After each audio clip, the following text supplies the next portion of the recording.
El 20 de abril del 2026, un hombre subió a la pirámide de la luna en Teotihuacán. Llevaba un revólver, más de 50 cartuchos, una daga y papelitos escritos a mano, donde decía que actuaba porque era una entidad que no es de esta tierra y que le estaba dando órdenes. Una turista canadiense murió. 13 personas resultaron heridas. El atacante se quitó la vida al verse acorralado. Su nombre era Julio César Jasó Ramírez. Tenía 27 años y lo que encontraron en su mochila convierte este caso en algo que las autoridades no saben cómo explicar. Hoy vamos a leer este caso con 3 mazos, que son estos que están aquí. El oráculo True Crime para el expediente del caso, el oráculo abandonado para la víctima y el Black Enchantment para la entidad que supuestamente le estaba hablando.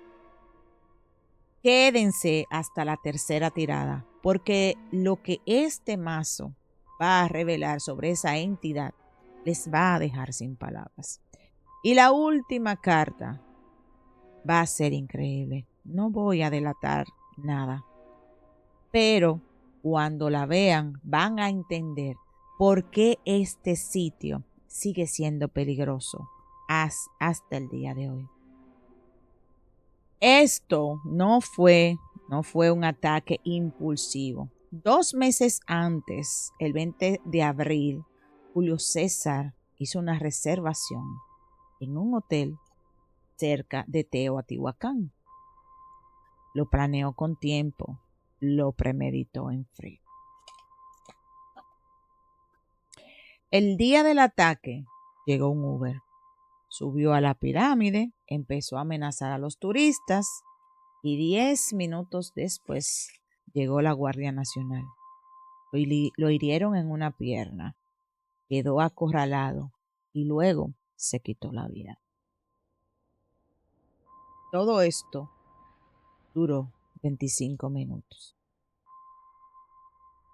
Cuando los peritos revisaron su mochila, encontraron algo que heló a todos. Un portarretrato con una foto generada con inteligencia artificial, donde él, Julio César, aparecía junto a Eric Harris y Dylan Klebold, los asesinos de Columbine. El ataque de Teotihuacán fue el 20 de abril del 2026. La masacre de Columbine fue el 20 de abril del 99.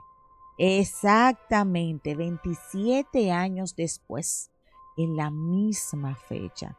Y eso no fue coincidencia. Llevaba puesta una camiseta que decía Disconnect and Self-Destruct, desconectarse y autodestruirse. Una frase que se asocia a comunidades online que glorifican tiroteos masivos. Y en esos papelitos que él tenía escritos a mano, algo que ningún titular explica bien, decía que actuaba solo porque se lo dictaba a alguien, una entidad que no es de esta tierra. El fiscal del Estado de México lo llamó copycat o imitador. Dijo que tenía un perfil psicopático, pero también dijo que en sus notas hacía alusiones a recibir órdenes de algo más allá de lo natural. Y hay una pregunta que quedó sin respuesta oficial. ¿Por qué eligió específicamente la pirámide de la luna, no la del sol, que es la más famosa? Pero la de la luna, que en la cosmología azteca estaba dedicada a sacrificios, y él mismo llamó a su ataque un sacrificio contra turistas extranjeros. Eso es lo que vamos a leer en este video. Es lo que vamos a leer el día de hoy. Vamos a hablar ahora del expediente. Vamos a hacer la primera tirada con el True Crime y voy a leer el caso como si fuera un expediente. 4 cartas para 4 preguntas, ¿ok?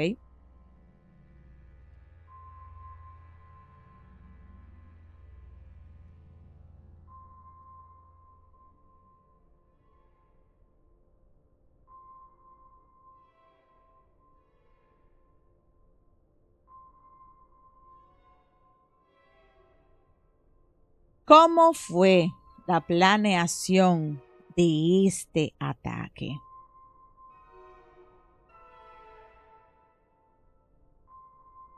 Esto me habla a mí de una manipulación de algo negativo,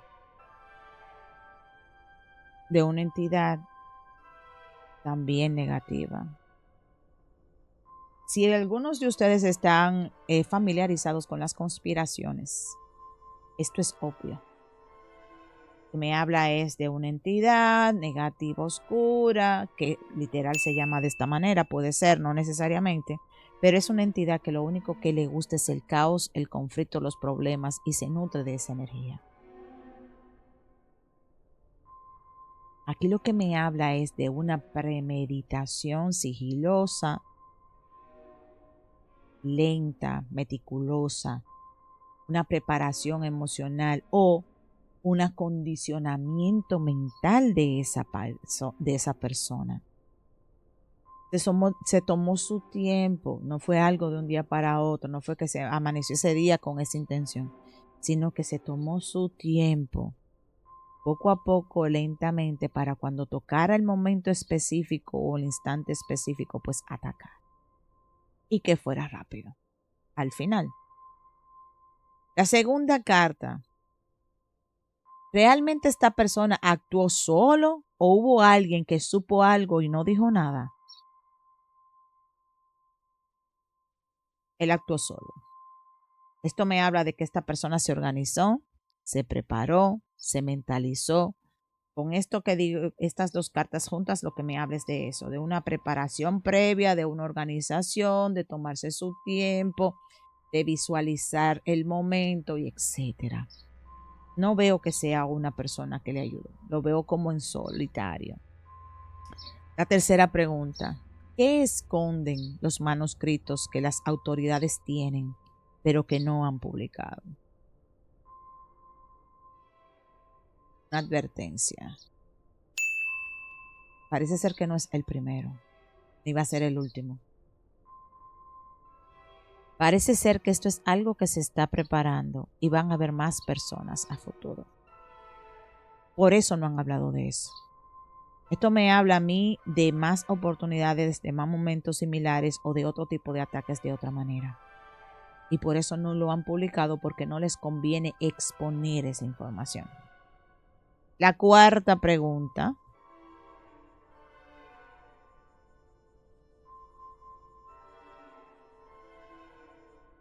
¿Es una negligencia real o algo más detrás de lo que hubiera seguridad, de que no hubiese seguridad ahí, en ese lugar?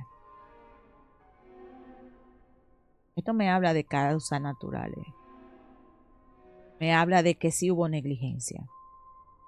De que también yo siento como que era algo, como que todo se dio en conjunto. Me explico.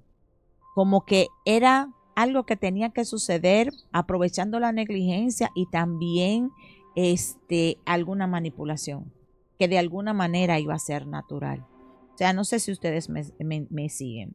Yo siento que este muchacho se preparó para eso, que hubo premeditación, que hubo manipulación, pero que era algo, digamos, natural, mental, psicológico, manipulado. ¿Entienden? No es algo que por sí mismo era algo como que, no, porque solamente culpa del Estado o culpa de los que tenían que proteger ese lugar. No, hubo un poco de todo. Y era natural que algo así se desarrollara. Vamos a pasar entonces con el siguiente mazo para las próximas preguntas sobre la víctima. Ahora hablamos de la víctima. La segunda tirada va a ser con el oráculo abandonado y quiero leer a la víctima, la turista canadiense que murió ese día en la pirámide de la luna. Las cartas ya están barajadas para cortar un poco el tiempo de video. ¿Ok? No sabemos su nombre públicamente, pero las cartas pueden hablar de su energía, de por qué ella estaba ahí y de lo que quedó sin decirse.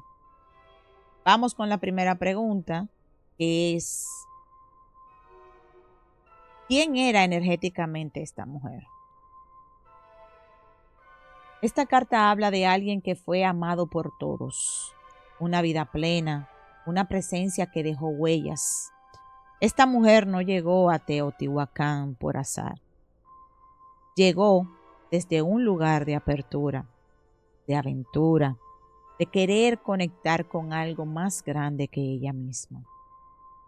La carta también me habla de mortalidad, de que nada dura para siempre. Ella lo vivió en su forma más brutal e inesperada. ¿Por qué estaba ahí ese día específico?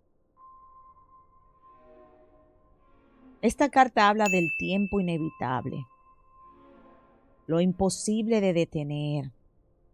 Esta carta me dice que ese día, esa hora, esa pirámide estaban marcados para ella de una forma que ninguno de los dos podía controlar. Julio César eligió esa fecha y ella eligió ese viaje. El reloj los impuso en el mismo lugar al mismo tiempo, algo que las dos vidas tenían pendiente en este plano específico.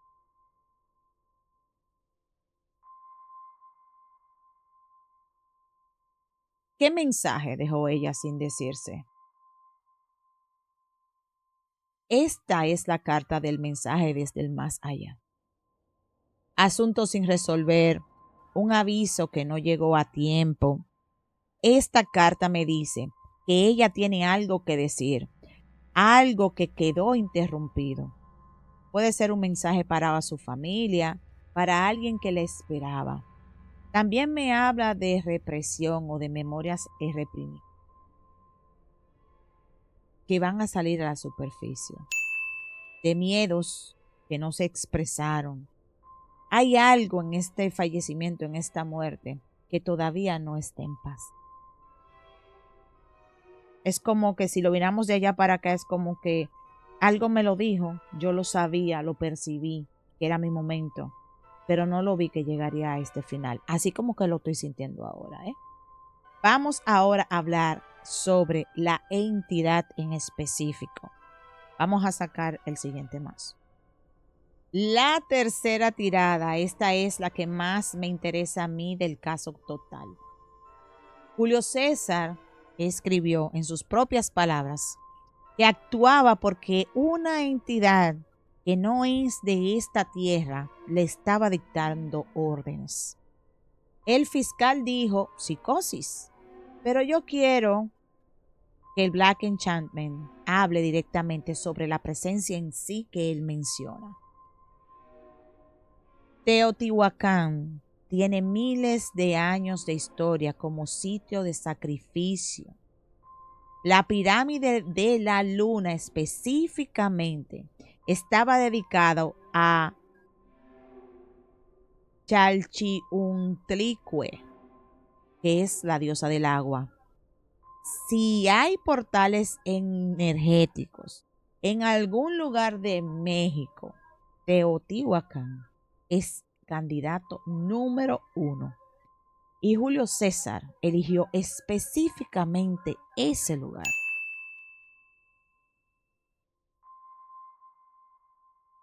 Las voy a colocar de esta manera porque son bastante grandes. La primera pregunta que voy a realizar es, ¿qué era esa entidad que Julio César decía escuchar? Hmm. Esta carta en este mazo no es una metáfora. Es el mal supremo, sin filtros, sin disculpas. Esta carta me dice que lo que entró en la mente de Julio César no fue un desequilibrio psiquiátrico solamente. Fue algo que aprovechó ese desequilibrio como puerta de entrada. Una energía que busca servidumbre, que somete, que convierte a una persona en un instrumento. El fiscal dijo psicosis y estas cartas me dicen que había algo más usando esa psicosis. La segunda carta. Y la pregunta para esta es, ¿por qué eligió esto a Julio César? Esta carta es devastadora para este caso. La alucinación. Esto muestra a un hombre que ve lo que otros no pueden ver. Expulsado, no tomado en serio, presionado a conformarse. Julio César veía algo que nadie a su alrededor estaba viendo o reconocía. Y en lugar de recibir ayuda, fue ignorado o empujado hacia los márgenes. Tú estás loco, lo que te está inventando algo.